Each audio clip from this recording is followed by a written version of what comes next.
A very good morning one and all. So welcome back. Partnership act 1932 start किया था हम लोगों ने.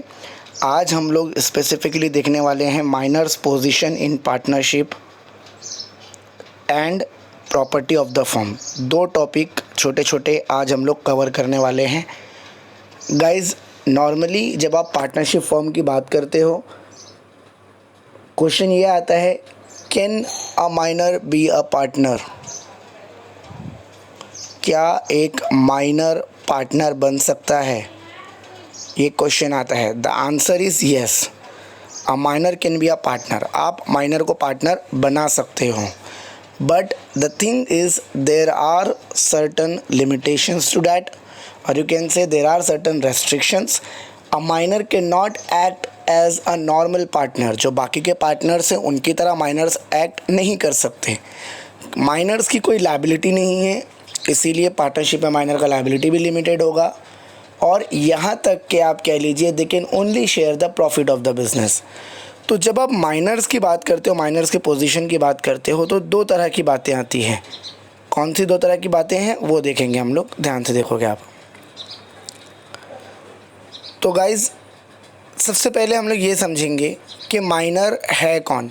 तो एज ऑफ मेजॉरिटी एक्ट या गार्डियन वार्ड एक्ट के अकॉर्डिंगली ये कहा जाता है कि एक व्यक्ति अगर 18 साल का है या उसका एज अगर 21 साल हो जाता है तो इन दैट केस आप उसको मेजर कहते हो.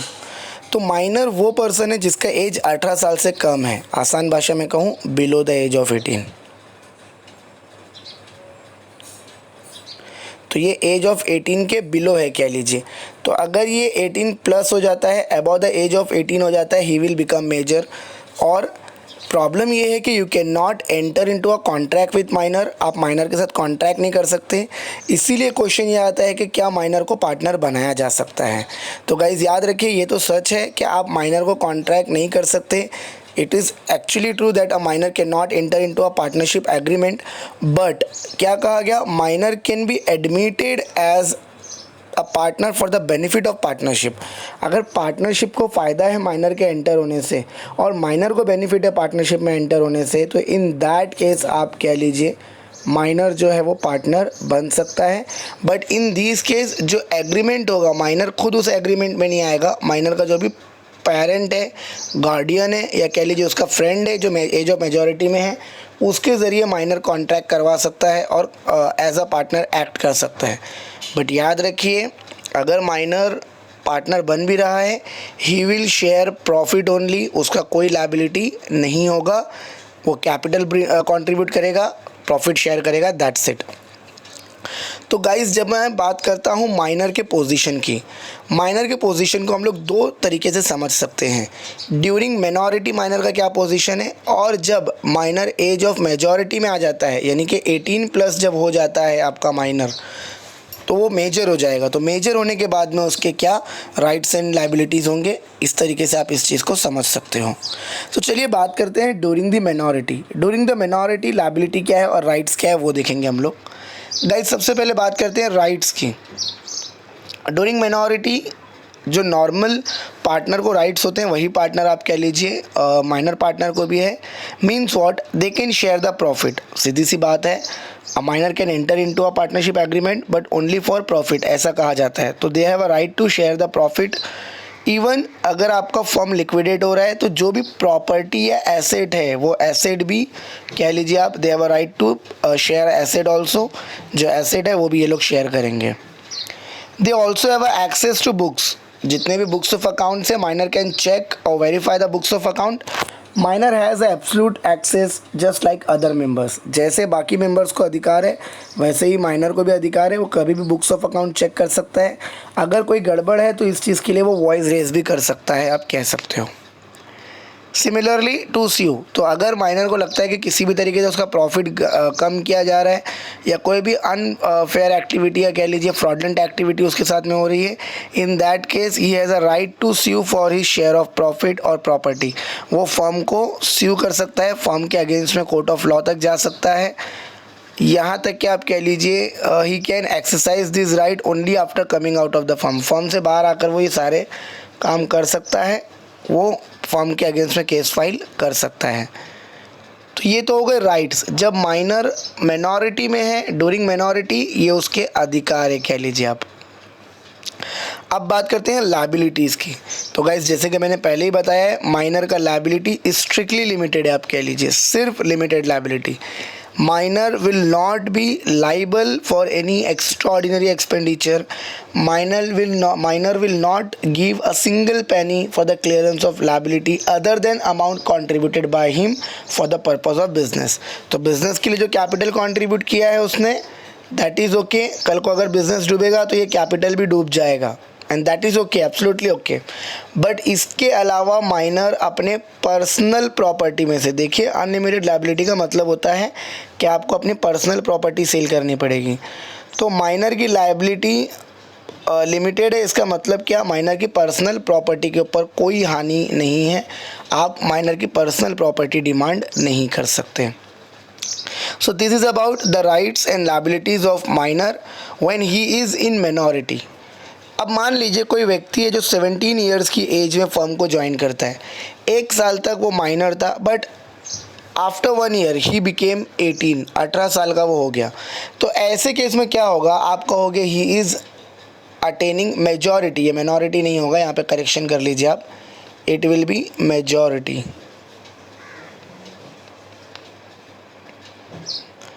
तो on attaining the age of majority, major होने के बाद में पार्टनर के पास में 2 ऑप्शन है, आप कह लीजिए। जो मेनॉर पार्टनर है, मेनॉर पार्टनर के पास में आप कह लीजिए 2 ऑप्शन है।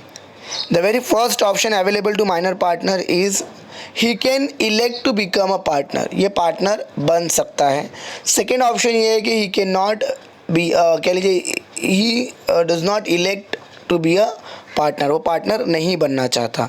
तो गाइज जब वो एज ऑफ मेजॉरिटी में आ जाएगा, उसके बाद में within 6 month the minor has to give a notice, एक फुल फ्लेज नोटिस जो है वो देना पड़ेगा कि वो फुल फ्लेज पार्टनर बनना चाहता है या नहीं बनना चाहता है। याद रखिए गाइज, ये जो नोटिस होगा ये 6 मंथ के अंदर दिया जाना ज़रूरी है। इसको पब्लिक नोटिस कहा जाता है। तो पब्लिक नोटिस में इसको बताना पड़ता है कि वो पार्टनर बनना चाहता है या पार्टनर नहीं बनना चाहता, दोनों ही बातें मेंशन करना ज़रूरी है। याद रखिए, अगर पार्टनर नोटिस नहीं देता, if he fails to give the notice within 6 month, तो 6 महीना कंप्लीट होने के बाद में ये अज्यूम किया जाएगा that he deem to be a partner, आप कह लीजिए he want to become a partner. तो अगर आप 6 महीने में रेफ्यूजल नहीं देते हो कि आपको पार्टनर बनना है या नहीं बनना है, तो 6 महीने के बाद में ये अज्यूम किया जाएगा कि आपको पार्टनर बनना ही है। गाइज अगर मान लीजिए आपका पार्टनर एज ऑफ मेजॉरिटी में आ जाता है, तो उसके बाद उसके क्या राइट्स एंड लायबिलिटीज़ है, ये 2 बातों पर डिपेंड करते हैं। अगर वो पार्टनर बनना चाहता है, तो अगर वो पार्टनर बनना चाहता है तो उसके राइट्स एंड लायबिलिटीज़ सिमिलर होंगे, जो बाकी के फुल फ्लेज पार्टनर है उन्हीं की तरह होंगे। हाँ, अगर एग्रीमेंट में कुछ चेंजेस है तो बात अलग है, अदरवाइज़ जो बाकी पार्टनर्स के राइट्स एंड ड्यूटीज़ हैं वही इसके भी होंगे। Similarly he share of profit will be the same, minority में जो उसका शेयर ऑफ प्रॉफिट था वही शेयर ऑफ प्रॉफिट होगा। हालांकि अगर एग्रीमेंट में पहले से लिखा हुआ है कि एज ऑफ मेजॉरिटी के बाद में प्रॉफिट रेशियो बढ़ेगा या कम होगा, तो वो उसके अकॉर्डिंगली होगा, otherwise profit ratio will be absolutely same. Similarly पहले उसका कोई लायबिलिटी नहीं था, लेकिन अब जबकि आप कह लीजिए वो पार्टनरशिप में फुल फ्लेज आ चुका है, तो यहाँ पर जो भी लायबिलिटी अराइज होगी, याद रखिए उसके पार्टनर बनने के बाद में जो भी लायबिलिटी अराइज होगी वो उन लायबिलिटीज़ के लिए रिस्पॉन्सिबल होगा। He became personally liable for all the डेब्ट he was first admitted to the benefit of the partnership. तो याद रखिए बट जब वो एज ऑफ मेजॉरिटी में आ रहा है और वो स्वीकार कर रहा है कि वो पार्टनर बनना चाहते हैं, उसके बाद अगर कोई लायबिलिटी अराइज होती है, only for that liability he will be responsible. Case number 2 ये है कि where he elect not to become a partner, आपका पार्टनर नहीं बनना चाहता है, 18 साल का हो चुका है, पब्लिक नोटिस दे रहा है और पब्लिक नोटिस में बोल दिया कि मुझे पार्टनर आपके बन के नहीं रहना आपके साथ, पब्लिक नोटिस में क्लियरली मेंशन किया है उसने। तो here his share shall not be liable to act of the firm notice के बाद में जो भी काम कर रही है उसके लिए पार्टनर जिम्मेदार नहीं होगा। Finally he can file a suit against the partner for his share of profit, और अगर फर्म अगर इसका शेयर ऑफ प्रॉफिट नहीं देगी तो वो सूट फाइल कर सकता है। देखिए यहाँ पे एक एग्जांपल देकर बताएं, ABCD are partner, E is a minor partner contributing 50,000 and admitted to the benefit of partnership on 1st January 2007. Agreement is entered by his guardian, obvious सी बात है क्योंकि ये खुद एग्रीमेंट नहीं कर सकता. ऑन 1 अगस्त 2008 आपका जो पार्टनर है ई था वो मेजर हो गया, कह लीजिए आप. विद इन 30 जून 2008 इसको डिसाइड करना होगा कि ये पार्टनर बनना चाहता है या नहीं बनना चाहता. On 1 June 2008 he gives the notice that he want to become a partner. तो अगर ये पार्टनर बनना चाहता है, अब इसका जो लायबिलिटी होगा will go back since 1 okay. तो 1 जनवरी 2003 से जो लायबिलिटी होगा वो लायबिलिटी इसका यहाँ पर स्टार्ट हो जाएगा. भले ही इसने 2008 में डिसाइड किया, बट 2003 में इसने ज्वाइन किया था फर्म को. तो जब से इसने फर्म को ज्वाइन किया है तब से आप कह लीजिए लायबिलिटी जो है वो स्टार्ट हो जाएगा. अगर वो पार्टनर नहीं बनना चाहता है तो इन दैट केस आप कह लीजिए लायबिलिटी विल बी लिमिटेड, कोई लायबिलिटी यहाँ पर नहीं बढ़ेगा. तो that is all about your partners rights and duties before age of majority and during minority and after age of majority.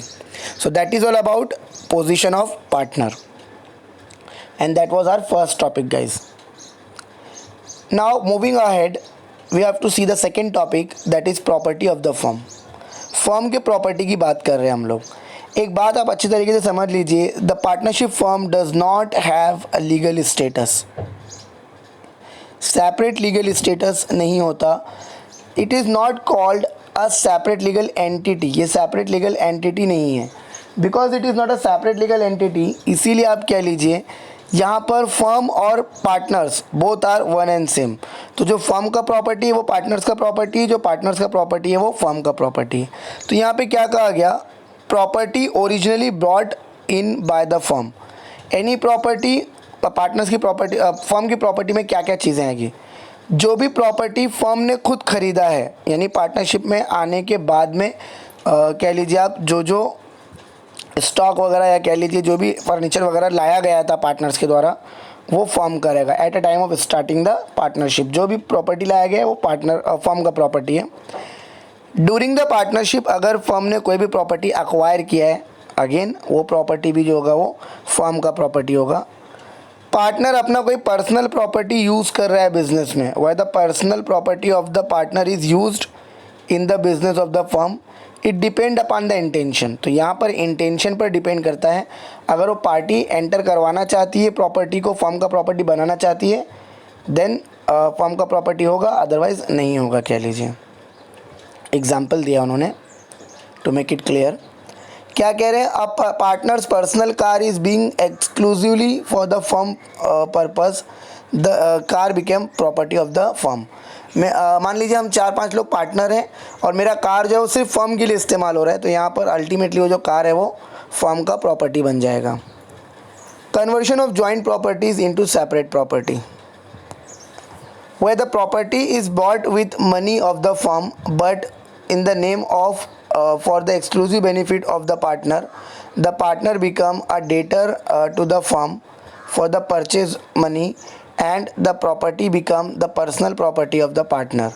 Similarly, where the part of joint properties is allotted to the partner on a dissolution of a firm, it became his separate personal property. क्या कहा गया, मान लीजिए कि firm के पैसों से कोई कार लाई गई है लेकिन पार्टनर ए ही उसको इस्तेमाल कर रहा है, तो यहाँ पर वो कार जो है वो पार्टनर ए की पर्सनल कार हो जाएगी और जितने का भी कार है उतना पैसा पार्टनर ए ने फर्म से उधार लिया हुआ है ऐसा अज्यूम किया जाएगा. वही बात बताई गई है, car bought out of joint fund of the firm use by a partner for private use only, the car should become the property of A and A become debtor of the firm. याद रखिए आप, आसान कर देता हूँ. मान लीजिए firm के 1 करोड़ रुपए हैं, उसमें से 10 लाख का एक कार लाया गया, कार मैं ही लेकर घूम रहा हूँ, तो वो कार मेरा ही हो जाएगा और मैं फर्म को 10 लाख रुपए देने वाला हूँ, उधार लिया हुआ है मैंने फर्म से, ऐसा अज्यूम किया जाएगा. गुडविल ऑफ द बिजनेस की बात करते हैं. गाइस, गुडविल के केस में गुडविल होता क्या है पहले तो आप वो समझ लीजिए. गुडविल होता है आपका रेपुटेशन. मार्केट फेम क्या है आपका, मार्केट में आपका क्या पहचान है, उसी को गुडविल कहा जाता है.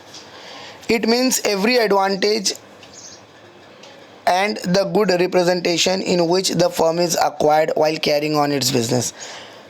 In other words, you can say it is the advantage acquired be in terms of reputation, connection, etc. Goodwill could be an account of. Guys, क्या कहा गया? मान लीजिए कि कोई एक ऑलरेडी रनिंग बिजनेस है, मैं उसको अक्वायर कर रहा हूँ. That business already has a particular goodwill in the market. Market में उस बिज़नेस का अल्टीमेटली एक गुडविल है, वो मुझे मिलने वाला है, उसका बेनिफिट मुझे मिलने वाला है. तो ऐसे केस में आप कह लीजिए its partner who have been running their business in most competent and efficient manner. Goodwill उनका होता है जो पार्टनर्स रन कर रहे हैं. Its long standard popularity, form का जो लॉन्ग स्टैंडिंग पॉपुलैरिटी है वो इसके लिए मैटर कर सकता है. और जो बिज़नेस कनेक्शंस हैं वो मैटर कर सकते हैं. सिमिलरली जो प्रेमाइसेस है, आप कह लीजिए जो वातावरण है, जो इन्वायरमेंट है, वो इस चीज़ के लिए मैटर कर सकता है. तो ये 4 चीज़ें जिसके बेस पर आपका गुडविल जो है वो क्रिएट होता है या गुडविल जो है वो डिपेंड करता है. अब गुडविल 2 गुडविल होता है. एक होता है पर्सनल गुडविल और होता है फर्म्स गुडविल. पर्सनल गुडविल मतलब क्या? आप कह लीजिए कोई एक पर्सन है जिसके रेपुटेशन पे पूरा फर्म चल रहा है. गाइज आप ऐसे कह सकते हो कि मिस्टर मोदी के रेपुटेशन पे आप कह लीजिए आज के पीरियड में पूरा बीजेपी चल रहा है. तो मिनी टाइम क्या होता है? ऑर्गेनाइजेशन किसी एक पर्सन के रेपुटेशन पे चलता है. तो हमारे फर्म में कोई एक ऐसा पार्टनर है, लाइक कह लीजिए ए बी सी अगर मैं कहूँ, तो यहाँ पर मिस्टर बी ऐसे हैं जिनकी रेपुटेशन की वजह से फर्म चल रहा है. तो ये पार्टनर का पर्सनल गुडविल है. ऑन द काउंट्री अगर फर्म के नेम से आप कह लीजिए 3 क्लाउड नाम का इनका कह लीजिए आप कोई फर्म है, लाइक हमारा जो फर्म है, हमारा जो क्लास है 3 क्लाउड नाम का है. तो 3 क्लाउड नाम से अगर इनका अगर कोई आप कह लीजिए अगर फर्म है और फर्म के नाम अगर मार्केट में चल रहा है, पार्टनर्स को इंडिविजुअली कोई नहीं जानता, सब फर्म को जानते हैं, तो यहाँ पर it will be the goodwill of firm. याद रखिए. तो it can be personal goodwill और it can be firm's goodwill. So guys goodwill जो है वो भी फर्म्स की प्रॉपर्टी में ही आता है. So that is all about. Thank you, have a great day. कोई भी डाउट होगा you know very well, you have to comment only, या फिर आप व्हाट्सएप या मुझे मेल कर सकते हो. Thank you, have a great day everyone.